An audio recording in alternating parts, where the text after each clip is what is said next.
اسلام کے پلرز۔ ایک دن ایک 7 سالہ بچہ عبداللہ اپنے دادا ابو کے ساتھ بیٹھا ہوا تھا۔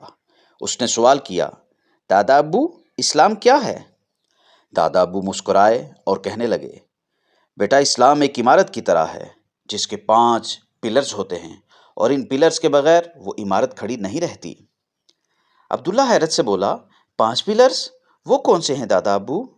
دادا ابو نے فرمایا، بیٹا نبی کریم صلی اللہ تعالیٰ علیہ وآلہ وسلم نے فرمایا، اسلام کی بنیاد 5 چیزوں پر ہے۔ نمبر 1، اس بات کی گواہی دینا کہ اللہ کے سوا کوئی عبادت کے لائق نہیں، اور محمد صلی اللہ تعالیٰ علیہ وآلہ وسلم اللہ کے آخری رسول ہیں۔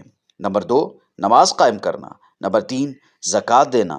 نمبر 4، رمضان کے روزے رکھنا۔ نمبر 5، اگر ممکن ہو تو بیت اللہ کا حج کرنا۔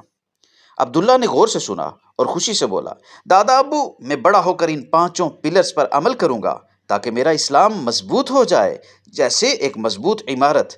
دادا ابو نے خوش ہو کر عبداللہ کو گلے لگا لیا اور کہا، بیٹا شاباش، تم سچے مسلمان بنو گے انشاء اللہ عز و جل۔